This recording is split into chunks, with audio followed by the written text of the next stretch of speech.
बोलिए प्रेम से भगवान सत्यनारायण की जय। पुरा काल में सौनक आदि ऋषि नैमिषारण्य स्थित महर्षि सूत के आश्रम में पहुंचे।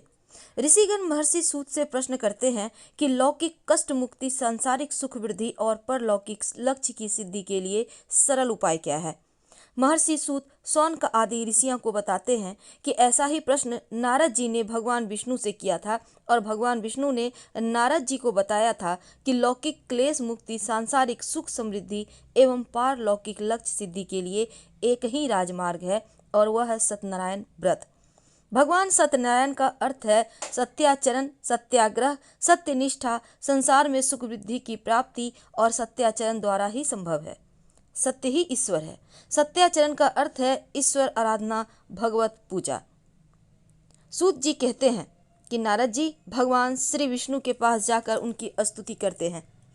स्तुति सुनने से अनंत अवतार भगवान विष्णु जी ने नारद जी से कहा, महाभाग, आप किस प्रयोजन से यहाँ आए हैं? आपके मन में क्या है सो कहिए, मैं कुछ आपको बतलाऊंगा। नारद जी कहते हैं, भगवान, मृत्यु लोक में आपके पाप कर्मों के द्वारा विभिन्न योनियों में उत्पन्न सभी लोग बहुत प्रकार के क्लेशों से दुखी हो रहे हैं। हे नाथ, किस लघु उपाय से उनके कष्टों का निवारण हो सकेगा? यदि आपकी मेरे ऊपर कृपा हो तो मैं सुनना चाहता हूँ, उसे बताएं। श्री भगवान ने कहा, हे वत्स, संसार के ऊपर अनुग्रह करने की इच्छा से आपने बहुत अच्छी बात पूछी है। जिस व्रत के करने से प्राणी मोह से मुक्त हो जाता है, मैं उसे बतलाता हूँ, सुने। हे वत्स, स्वर्ग और मृत्यु लोक में दुर्लभ भगवान सत्यनारायण का एक महान पुण्यप्रद व्रत है। आपके स्नेह के कारण मैं इस समय उसे कह रहा हूँ। अच्छी प्रकार विधि विधान से भगवान सत्यनारायण का व्रत करके मनुष्य शीघ्र ही सुख प्राप्त कर परलोक के मोक्ष को प्राप्त कर लेता है। भगवान की ऐसी वाणी सुनकर नारद मुनि ने कहा, प्रभु, इस व्रत को करने का फल क्या है? इसका विधान क्या है? इस व्रत को किसने किया और इसे कब करना चाहिए? यह सब विस्तार पूर्वक बतलाइए। तब भगवान कहते हैं कि यह सत्यनारायण व्रत दुख, शोक आदि का शमन करने वाला, धन वैभव का वृद्धि करने वाला, सौभाग्य संतान देने वाला और सर्वत्र विजय प्रदान करने वाला है।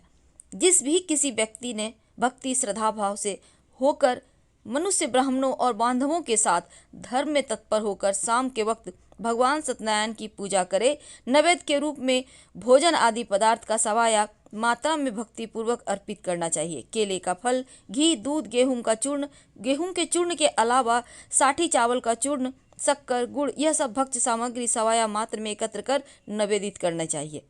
बंधु बांधवों के साथ भगवान श्री सत्यनारायण की कथा सुनकर ब्राह्मणों को दक्षिणा देनी चाहिए और ब्राह्मण को भोजन कराना चाहिए। भक्ति पूर्वक प्रसाद ग्रहण करके नृत्य गीत का आयोजन करें और तदंतर भगवान सत्यनारायण का स्मरण करते हुए अपने घर जाना चाहिए।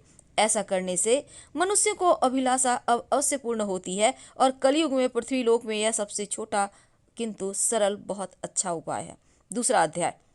श्री सूत जी कहते हैं, हे द्विजो, अब मैं पुनः पूर्व काल में जिसने इस सत्यनारायण व्रत को किया था उसे भली भांति विस्तार पूर्वक कहूंगा। रमणीय काशी नगर नामक नगर में कोई अत्यंत निर्धन ब्राह्मण रहता था। भूख और प्यास से व्याकुल होकर वह प्रतिदिन पृथ्वी पर भटकता रहता था। ब्राह्मण की जो प्रिय भगवान उसे दुखी ब्राह्मण को देखकर वृद्ध ब्राह्मण का रूप धारण कर उस द्विज से आदर पूर्वक पूछा, हे विप्र, प्रतिदिन अत्यंत दुखी होकर तुम किस लिए पृथ्वी पर भ्रमण करते हो? हे द्विज श्रेष्ठों, यह सब बतलाओ, मैं सुनना चाहता हूँ। ब्राह्मण कहता है, प्रभो, मैं अनंत दरिद्र ब्राह्मण हूँ, भिक्षा के लिए पृथ्वी पर घूमा करता हूँ। यदि मेरी इस दरिद्रता को दूर करने का आप कोई उपाय जानते हो तो कृपा पूर्वक बतलाइए। वृद्ध ब्राह्मण कहते हैं, हे ब्राह्मण देव, सत्यनारायण भगवान विष्णु अभिष्ट फल देने वाले हैं। हे विप्र, तुम उनका उत्तम व्रत करो जिसको करने से मनुष्य सभी दुखों से मुक्त हो जाता है। व्रत के विधान को भी ब्राह्मण से यत्न पूर्वक कहकर वृद्ध ब्राह्मण रूपधारी भगवान विष्णु वहीं पर अंतर ध्यान हो गए। वृद्ध ब्राह्मण ने जैसा कहा उस व्रत को उसी प्रकार वैसे ही करूंगा। यह सोचते हुए ब्राह्मण को रात में नींद नहीं आई। अगले दिन प्रातः काल उठकर सत्यनारायण का व्रत करूंगा ऐसा संकल्प करो ब्राह्मण भिक्षा के लिए चल पड़ा। उस दिन ब्राह्मण को भिक्षा में बहुत सा धन प्राप्त हुआ। उसी धन से उसने बंधु बांधव के साथ भगवान सत्यनारायण का व्रत किया। इस व्रत के प्रभाव से श्रेष्ठ ब्राह्मण सभी दुखों से मुक्त होकर समस्त संपत्तियों से संपन्न हो गया और उस दिन से लेकर प्रत्येक महीने उसने यह व्रत किया। इस प्रकार भगवान सत्यनारायण के इस व्रत को करके वह श्रेष्ठ ब्राह्मण सभी पापों से मुक्त हो गया और उसने दुर्भक्ष मोक्ष भक्ष को प्राप्त किया। हे विप्र, पृथ्वी पर जब भी कोई मनुष्य श्री सत्यनारायण व्रत का कथा करेगा, पढ़ेगा, सुनेगा, उसी समय उसका समस्त दुख नष्ट हो जाएगा। हे ब्राह्मणों, इस प्रकार भगवान नारायण ने महात्मा नारद जी से जो कुछ कहा मैं आप सबको कह चुका, अब मैं क्या कहूँ। हे मुने, इस पृथ्वी पर उस ब्राह्मण से सुने हुए इस व्रत को किसने किया, हम सब सुनना चाहते हैं। उस व्रत पर हमारी श्रद्धा हो रही है। तब सूत जी कहते हैं, मुनियों, पृथ्वी पर जिसने यह व्रत किया उसे आप लोग सुने। एक बार वह द्विजश्रेष्ठ अपनी धन संपत्ति के अनुसार बंधु बांधव परिवारजनों के साथ व्रत करने के लिए उद्यत हुआ। इसी बीच एक लकड़हारा वहां आया और लकड़ी बाहर रखकर उस ब्राह्मण के घर गया। प्यास से व्याकुल उस ब्राह्मण का व्रत करता हुआ देखकर प्रणाम करके उनसे बोला, प्रभु, यह आप क्या कर रहे हैं? इसके करने से किस प्रकार की फल प्राप्ति होती है, विस्तार पूर्वक मुझसे कहिए। विप्र ने कहा, यह सत्यनारायण का भगवान का व्रत है जो सभी मनोरथों को प्रदान करने वाला है और उसी के प्रभाव से मुझे यह सब महान धन धान्य प्राप्त हुआ है। जल पीकर प्रसाद ग्रहण करके वह नगर चला गया। भगवान सत्यनारायण देव के लिए मन में ऐसा सोचने लगा कि आज लकड़ी बेचने से जो धन प्राप्त होगा उसी धन से भगवान सत्यनारायण का श्रेष्ठ व्रत करूंगा। इस प्रकार मन में चिंतन करता हुआ लकड़ी को मस्तक पर रखकर वह सुंदर नगर में गया जहाँ धन धान्य से संपन्न लोग रहते थे और उसने उस दिन लकड़ी का दुगुना मूल्य प्राप्त किया। इसके बाद प्रसन्न हृदय से वह पके हुए केले का फल, शर्करा, घी, दूध, गेहूं का चूर्ण सवाया मात्रा में लेकर घर आया। बंधु बांधव को बुलाकर विधि विधान से भगवान श्री सत्यनारायण का व्रत किया। उस व्रत के प्रभाव से धन पुत्र से संपन्न हो गया। इस लोक में अनेक सुख का उपभोग कर अनंतपुर में सत्यपुर अर्थात बैकुंठपुर चला गया। तीसरा अध्याय। श्री सुत जी कहते हैं, श्रेष्ठ मुनियों, अब मैं पुनः आगे की कथा कहूंगा, आप लोग सुने। प्राचीन काल में उल्का मुख नाम का एक राजा था। वह जितेंद्रिय, सत्यवादी, अत्यंत बुद्धिमान, वह विद्वान राजा प्रतिदिन देवालय जाता, ब्राह्मणों को धन देकर संतुष्ट करता और कमल के समान मुख वाली उसकी धर्मपत्नी शील, विनय, सौंदर्य आदि गुणों से संपन्न पति पारायण थी। राजा एक दिन अपनी धर्मपत्नी के साथ भद्रशिला नदी के तट पर श्री सत्यनारायण व्रत कर रहा था। उसी समय व्यापार के लिए अनेक प्रकार की पुष्कल धनराशि से संपन्न एक साधु नाम का बनिया वहां आया। भद्रशिला नदी के तट पर नाव को स्थापित कर वह राजा के समीप गया और राजा को उस व्रत में दीक्षित देखकर विनय पूर्वक पूछने लगा। साधु ने कहा, राजन, आप भक्ति युक्त चित्त से यह क्या कर रहे हैं? कृपा करके मुझे बतलाइए, मैं सुनना चाहता हूँ। तब राजा कहते हैं कि साधो, पुत्र आदि की प्राप्ति की कामना से अपने बंधु बांधव के साथ मैं अतुल तेज संपन्न भगवान विष्णु का पूजन और व्रत कर रहा हूँ। राजा की बात सुनकर साधु ने आनंद पूर्वक कहा, राजन, इस विषय में आप मुझे सब कुछ विस्तार से बतलाइए। आपके कथानुसार मैं व्रत और पूजन करूंगा। मुझे भी संतति नहीं है, इससे अवश्य ही संतति की प्राप्ति होगी। ऐसा विचार कर वह व्यापार से निवृत्त हो आनंद पूर्वक अपने घर आया। उसने अपनी भार्या से संतति प्रदान करने वाले इस सत्यव्रत को विस्तार पूर्वक बताया। जब मुझे संतति प्राप्त होगी तब मैं इस व्रत को करूंगा। इस प्रकार उस साधु ने अपनी भार्या लीलावती से कहा। एक दिन उसकी लीलावती नाम की सती साध्वी भार्या पति के साथ आनंद चित्त से ऋतुकालीन धर्माचरण में प्रवृत्त हुई और भगवान श्री सत्यनारायण की कृपा से उसकी वह भार्या गर्भिणी हुई। 10वें महीने में उसने कन्या रत्न की प्राप्ति हुई और वह शुक्ल पक्ष के चंद्रमा की भांति दिन प्रतिदिन बढ़ने लगी। उस कन्या का कलावती नाम रखा गया। इसके बाद एक दिन कलावती ने अपने स्वामी से मधुर वाणी में कहा, आप पूर्व में लीलावती ने कहा कि संकल्पित श्री सत्यनारायण व्रत को क्यों नहीं कर रहे हैं जो आपने कहा था कि मैं करूंगा। साधु बोला, विप्रे, इसके विवाह के समय व्रत करूंगा। इस प्रकार अपनी पत्नी को भली भांति आश्वस्त कर वह व्यापार करने लगा और एक बार वह व्यापार करने के लिए नगर की ओर गया। इधर कन्या कलावती पिता के घर में बढ़ने लगी। तदंतर धर्मज्ञ साधु ने नगर में सखियों के साथ क्रीड़ा करती हुई अपना कन्या को देखकर विवाह के योग्य देखकर मन में ये विचार किया कि विवाह के लिए श्रेष्ठ वर का अन्वेषण करना होगा। ऐसा कहकर वह दूत को शीघ्र ही भेज दिया। उसकी आज्ञा प्राप्त कर दूत कांचन नामक नगर में गया और वहां एक वणिक नाम का पुत्र ले आया। वणिक का उस साधु ने उस वणिक के पुत्र को सुंदर और गुणों से संपन्न देखकर अपनी जाति के लोगों और बंधु बांधवों के साथ संतुष्ट चित्त होकर विधि विधान से वणिक पुत्र के हाथ में कन्या का दान कर दिया। उसमें वह साधु बन या दुर्भाग्यवश भगवान का यह उत्तम व्रत करना भूल गया। पूर्व संकल्प के अनुसार विवाह के समय में व्रत न करने के कारण भगवान उस पर रुष्ट हो गए हैं। कुछ समय के पश्चात वह अपने व्यापार कर्म में कुशल हुआ साधु बनिया काल की प्रेरणा से अपने दामाद के साथ व्यापार करने के लिए समुद्र के समीप स्थित रत्नासुर नामक सुंदर नगर को गया।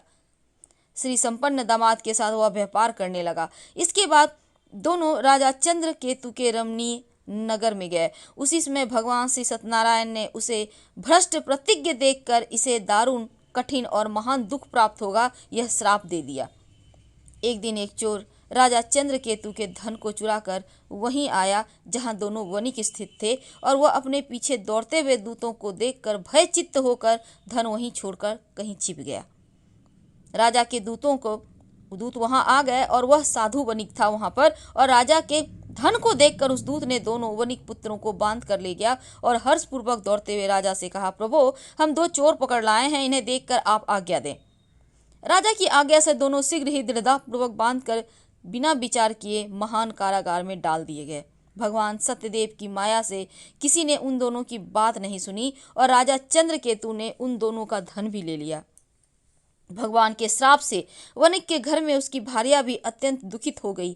उसके घर में सारा का सारा जो धन था वह चोर चुरा लिया और लीलावती शारीरिक मानसिक पीड़ाओं से युक्त भूख और प्यास से दुखी हो अन्न की चिंता से दर दर भटकने लगी।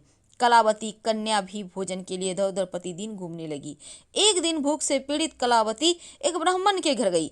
वहां जाकर उसने श्री सत्यनारायण का व्रत पूजन को देखा और वहां बैठकर उसने कथा सुनी, वरदान मांगा। इसके बाद प्रसाद ग्रहण करके वह कुछ रात में घर ले आई। माता ने कलावती कन्या से प्रेम पूर्वक पूछा, पुत्री रात में तू कहाँ रुक गई थी, तुम्हारे मन में क्या है? कलावती कन्या ने तुरंत माता से कहा, माँ मैंने एक ब्राह्मण के घर में अपने मनोरथ को प्रदान करने वाला व्रत देखा है। कन्या की बात सुनकर वह वणिक की भार्या व्रत करने को उद्यत हुई और प्रसन्न मन से उस साध्वी ने बंधु बांधवों के साथ भगवान श्री सत्यनारायण का व्रत किया।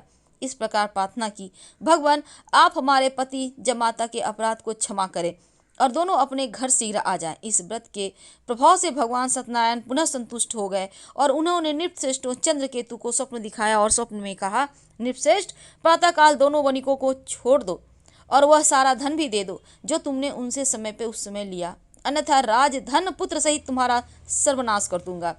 राजा से स्वप्न में ऐसा कहकर भगवान सत्यनारायण अंतर्ध्यान हो गए और इसके बाद राजा अपने सभासदों के साथ सभा में बैठकर अपना स्वप्न लोगों को बताया और कहा कि दोनों बंदी वणिक पुत्रों को शीघ्र ही मुक्त कर दो। राजा की ऐसी बात सुनकर राजपुरुष दोनों महाजनों को बंधन मुक्त करके राजा के सामने लाकर विनय पूर्वक कहते हैं, महाराज बेड़ी बंधन से मुक्त करके दोनों पुत्र वणिक पुत्र लाए गए हैं। इसके बाद दोनों महाजन नृपश्रेष्ठ चंद्रकेतु को प्रणाम करके अपने पूर्व वृत्तांत का स्मरण करते हुए भय चिन्हित हो गए और कुछ बोल न सके। राजा ने वणिक पुत्रों को देखकर आदर पूर्वक कहा, आप लोगों को प्रारब्धवश यह महान दुख प्राप्त हुआ है, इस समय अब कोई भय नहीं है। ऐसा कहकर उनकी बेड़ी खुलवाकर छौर कर्म आदि करवाया। राजा ने वस्त्र अलंकार देकर दोनों वणिक पुत्रों को संतुष्ट किया और सामने बुलाकर वाणी के द्वारा अत्यधिक आनंदित किया। पहले जो धन लिया था उसे दूना करके दिया। इसके बाद राजा ने पुनः उनसे कहा, साधो अब आप अपने घर जाएं और राजा को प्रणाम करके आपकी कृपा से हम जा रहे हैं। ऐसा कहकर उन दोनों महावैश्यों ने अपने घर की ओर प्रस्थान किया। तो सूत जी कहते हैं, साधु बनिया मंगलाचरण कर ब्राह्मणों को धन देकर अपने नगर के लिए चल पड़ा। साधु के कुछ दूर जाने पर भगवान सत्यनारायण की उसकी सत्यता की परीक्षा के विषय में जिज्ञासा हुई। साधो तुम्हारी नाव में क्या भरा है? तब धन के मद में चूर दोनों महाजनों ने अवहेलना पूर्वक हंसते हुए कहा, दंडिन क्यों पूछ रहे हो? क्या कुछ द्रव्य लेने की इच्छा है? हमारी नाव में तो लता और पत्ते भरे हैं।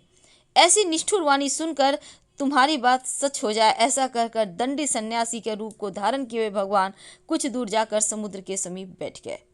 दंडी के चले जाने पर नित्य क्रिया करने के पश्चात उतराई हुई अर्थात जल में ऊपर की ओर उठी हुई नौका को देखकर साधु अत्यंत आश्चर्य पड़ गए और नाव में लता पत्ते आदि देखकर मूर्छित होकर पृथ्वी पर गिर पड़े।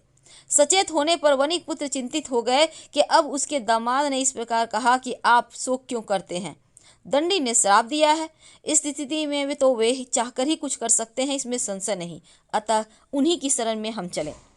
ऐसी मन की इच्छा पूर्ण होगी। और दामाद की बात सुनकर वह साधु बनिया उनके पास गया, जहां दंडी को देखकर उसने भक्ति पूर्वक उन्हें प्रणाम किया। आदर पूर्वक कहने लगा, आपके सम्मुख जो मैंने कहा असत्य भाषण अपराध किया है, आप मेरे उस अपराध को क्षमा करें। ऐसा बार बार प्रणाम करके उस महान शोक से आकुल हो गया। दंडी उसे रोता हुआ देखकर कहा, अरे मूर्ख, रो मत, मेरी बात सुनो। मेरी पूजा से उदासीनता होने के कारण और मेरी आज्ञा से ही तुमने बारंबार दुख प्राप्त किया है।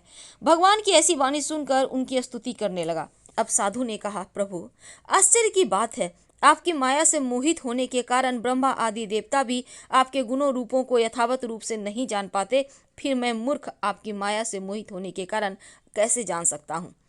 आप प्रसन्न हो, मैं आप अपनी धन संपत्ति के अनुसार आपकी पूजा करूंगा। मैं आपके शरण में आया हूँ। मेरा जो नौका में स्थित पूरा धन था, उसकी मेरी और रक्षा करें। उस बनिया की भक्ति पूर्वक वाणी सुनकर भगवान जनार्दन संतुष्ट हो गए और भगवान हरि उस अभिष्ट वरदान प्राप्त कर वहीं अंतर्ध्यान हो गए। इसके बाद वह साधु अपनी नौका में चढ़ा। धन धान्य से परिपूर्ण देखकर भगवान सत्यदेव की कृपा से हमारा मनोरथ सफल हो गया, ऐसा कहकर स्वजनों के साथ भगवान सत्यनारायण की विधि पूर्वक पूजा की।